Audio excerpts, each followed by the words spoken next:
देख रहे हैं खबर दर खबर शम्स तबरेज़ कासमी के साथ। अस्सलाम वालेकुम रहमतुल्लाह। खबर दर खबर में खुश आमदीद। भारतीय जनता पार्टी यानी बीजेपी के बारे में अक्सर लोग कहते हैं कि वो गलत पार्टी है, उसमें बहुत सारी खामियां हैं, वो जमहूरियत के ख़िलाफ़ इक़दाम करती है, सिविल सोसाइटी और कई सारे लोग मुसलसल उसकी मुखालफत करते हैं, उसके अंदर खामियां निकालते हैं। लेकिन मुझे लगता है कि बीजेपी में जहां बहुत सारी खामियां मौजूद है वहां बीजेपी के अंदर कुछ खूबियां भी है। वो खूबियां क्या है, बहुत सारी हो सकती है या नहीं हो सकती है जिसको लोग बयान करते हैं, लेकिन एक खूबी जिसका मैं कायल हूँ वो आज आपको बताना चाहता हूँ। और सबसे बड़ी खूबी बीजेपी की ये है कि जो कोई मुश्किल वक्त में बीजेपी का साथ देता है, मुसीबत के वक्त में बीजेपी का कोई ताउन करता है, बीजेपी उसको नकद इनाम से नवाजती है, फौरी तौर पर तोहफ़ा देती है और एहसान का बदला वो इनाम की शक्ल में फ़ौरन बीजेपी दे देती है, ज़रा बराबर इंतज़ार नहीं करवाती है। अब ताज़ा मामला महाराष्ट्र का देख लीजिए। महाराष्ट्र में किसकी सरकार बनेगी, कौन जीतेगा कौन हारेगा, अब तक क्लियर नहीं हो सका है। अजीत पवार खेल रहे हैं या शरद पवार ड्रामा कर रहे हैं, आने वाले दिनों में फैसला होगा। फिलहाल तो यही है सियासत का सबक कि बेटा बाप पर भी भरोसा नहीं कर सकता है। लेकिन इतना ज़रूर क्या कि महाराष्ट्र में बीजेपी सरकार बनाने के काबिल नहीं थी। शिवसेना अलायंस का हिस्सा थी और वो अपना सीएम बनाना चाह रही थी, बीजेपी ने एग्री नहीं किया तो दोनों अलग अलग हो गए। अब शिवसेना कांग्रेस एनसीपी सरकार बनाना चाह रही थी, बीजेपी ने बाजी मार ली और जो नंबर 2 के लीडर थे एनसीपी में उसी को अपने साथ मिला लिया। फडणवीस सीएम बन गए रात के अंधेरे में और अजीत पवार डिप्टी सीएम बन गए। अब अजीत पवार पर बहुत सारे इल्ज़ामात थे। इलेक्शन से पहले नरेंद्र मोदी, अमित शाह, फडणवीस सब कह रहे थे कि एनसीपी करप्ट पार्टी है, उसने बहुत सारे घोटाले कर रखे हैं, उसके साथ कभी हम हाथ नहीं मिला सकते हैं।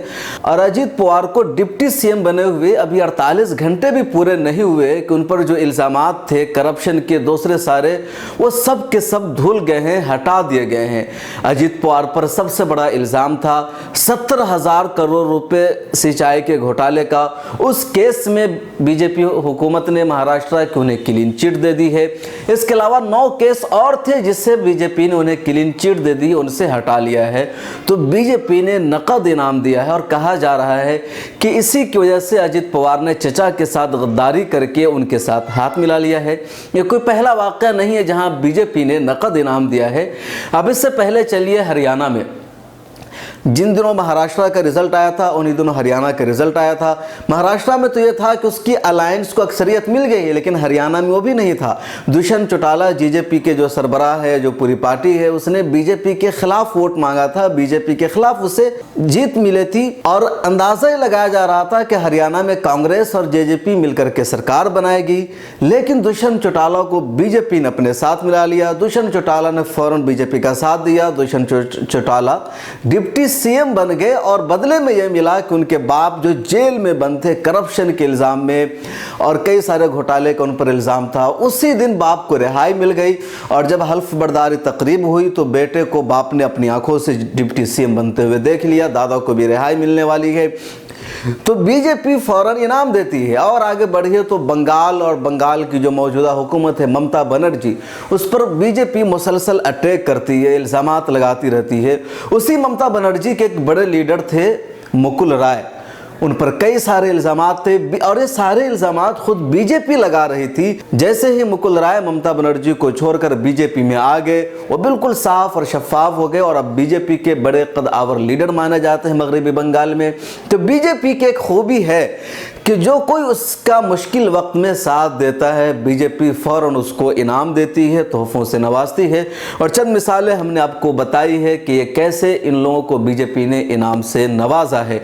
और जो लोग बीजेपी की बात नहीं मानते हैं, मुश्किल वक्त में उसका साथ नहीं देते हैं, बीजेपी उससे जम करके बदला लेती है। अब बिहार के लालू प्रसाद को ही देख लीजिए, बरसों से जेल में बंद है। बड़े बड़े लीडर जिन पर करप्शन का इल्ज़ाम है, घोटाले का इल्ज़ाम है, कत्ल कराने का इल्ज़ाम है, कोई उसे कुछ कह नहीं रहा है, उन पर कोई केस नहीं चल रहा है। ऐसा लगता है बिल्कुल साफ शफाफ लीडर है। और लालू प्रसाद अकेले हैं जो जेल में बंद है और वजह साफ है कि बीजेपी के आगे झुक नहीं रहे हैं। उन्हीं के दोस्त नीतीश कुमार को देख लीजिए, उन पर भी कई सारे इल्ज़ामात हैं, लेकिन बीजेपी के साथ वो रहते हैं तो उन पर कोई केस नहीं चलता है, उनको जेल जाने की नौबत नहीं आती है। बहरहाल ये सारी बात थी। दूसरी बात है महाराष्ट्र में जो सियासी ड्रामा है उस पर करना चाह रहे हैं। महाराष्ट्र में कौन सरकार बनाएगी अब तक वाज़ेह नहीं हो पाया है। सुप्रीम कोर्ट से रोज मामला टलता जा रहा है। इतवार के रोज सुप्रीम कोर्ट एनसीपी, कांग्रेस और शिवसेना के लीडरान पहुंचे थे। सुप्रीम कोर्ट ने उस दिन सुनवाई की, कहा हम अब सोमवार को फैसला सुनाएंगे। आज सोमवार था, सारे लोग सुप्रीम कोर्ट पहुंचे तो सुप्रीम कोर्ट ने कहा कि हमने फैसला कर लिया है और इसे महफूज कर लिया है। अब मंगल को इस बारे में फैसला सुनाएंगे। मंगल को सुप्रीम कोर्ट से फैसला सुनाया जाएगा नहीं, अब तक कंफ्यूजन बरकरार है, क्लियर नहीं है।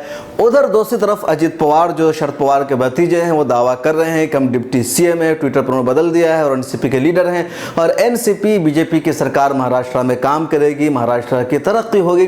दूसरी तरफ शरद पवार भी मुसलसल अपनी ताकत का मुजाहरा कर रहे हैं। हयात होटल में उन्होंने अपने तमाम एमएलए को बुलाया, कांग्रेस के एमएलए को बुलाया, शिवसेना के एमएलए थे और 162 मेंबरान असेंबली की ताकत का उन्होंने मुजाहरा किया है मुंबई के हयात होटल में और कहा है कि सारे मेंबरान हमारे साथ। इसके अलावा अपने तमाम एमएलए से उन्होंने हलफ लिया है, उन्हें कसम दिलवाई है कि जो हम कहेंगे और जो एनसीपी कहेगी वही बात आपको माननी पड़ेगी। दूसरी तरफ एनसीपी ने अजीत पवार को अपने यहाँ से अब तक हटाया भी नहीं है, उनको साथ रखा हुआ है और कोशिश की जा रही है उन्हें मनाने की। सच्चाई क्या है, शरद पवार इधर है या उधर है, क्योंकि शरद पवार ने पिछले दिनों प्राइम मिनिस्टर नरेंद्र मोदी से मुलाकात भी की थी, खुद प्राइम मिनिस्टर ने राज्यसभा में उनके किरदार की तारीफ भी की थी। तो मामला कन्फ्यूज़न का शिकार है। बीजेपी का भी दावा है कि हमारे पास 170 एमएलएज है और सबसे बड़ी बात यह है कि फडणवीस ने तो यूं ही तमाम इल्ज़ामात को मुस्तरद नहीं कर दिया है अजीत पवार से। अगर उन्होंने उनके इल्ज़ाम को हटाया तो यकीन उन्हें आगे की राह भी मालूम है कि आगे क्या होगा। कन्फ्यूजन बहरहाल बरकरार है। महाराष्ट्र की सियासत में ड्रामा जारी है। यह जरूर हुआ है कि महाराष्ट्र में कुछ पार्टी एक्सपोज हो गई है, कुछ का चेहरा बिल्कुल सामने आ गया है। कांग्रेस जो सेकुलरिज्म की बात करती थी वो हिंदुत्व की सियासत करने वाली शिवसेना के साथ मिल गई है। शिवसेना जिसकी सियासत की बुनियाद थी हिंदुत्व, तशद्दुद, नफरत, मुसलमानों के खिलाफ जहर गल्ला, वो एनसीपी और कांग्रेस के साथ मिल गई है। राजदीप सरदेसाई ने बड़ा अच्छा ट्वीट किया था कि शिवसेना को अब हिंदुत्व की सियासत करने का अखलाकी हक नहीं रह गया है, कांग्रेस को सेकुलरिज्म की सियासत करने का हक हासिल नहीं रह गया है, एनसीपी को हक हासिल है कि वह हिंदुत्व की भी सियासत करे और सेकुलरिज्म की भी सियासत करे। एनसीपी पहले भी यानी 2014 में भी एनसीपी ने बाहर से बीजेपी का सपोर्ट किया था और ऐसे भी शरद पवार कई लोगों को मतलब गोलियां खिलाते रहते हैं और एक बड़ा कन्फ्यूजन सा चेहरा वो पेश करते हैं। राज्यसभा में जब तलाक बिल का मामला आया था तो उस वक्त भी एनसीपी की पार्टी के जो मेंबरान थे वो राज्यसभा से गैर हाजिर रह करके उन्होंने एक तरह से तलाक बिल को पास कराने में मोदी हुकूमत का सपोर्ट किया था। तो कब किधर जा सकते हैं कुछ भरोसा नहीं किया जा सकता है। अब तक जो शरद पवार का रवैया है वो तो यही है कि बिल्कुल अपने भतीजे के खिलाफ लग रहे हैं और कह रहे हैं कि हम शिवसेना, एनसीपी और कांग्रेस के सरकार बनाकर रहेंगे। आने वाले वक्त में देखिए कि महाराष्ट्र के रिजल्ट क्या आता है, लेकिन ये साफ है कि सारे लोग एक्सपोज हो गए हैं। नजरिया की अब कोई इंडिया में सियासत नहीं रह गई है, नजरिया की अब हिंदुस्तान में कोई सियासत नहीं रह गई है। हिंदुस्तान की दोनों पार्लियामेंट के दोनों ऐवान में भी आज इसी मसले को लेकर हंगामा हुआ। सरमाई इजलास चल रहा है और आज पहला दिन था सरमाई इजलास का, जब तकरीबन वक्फे से फरमे या दूसरे वर्ष में कोई काम नहीं हो सका।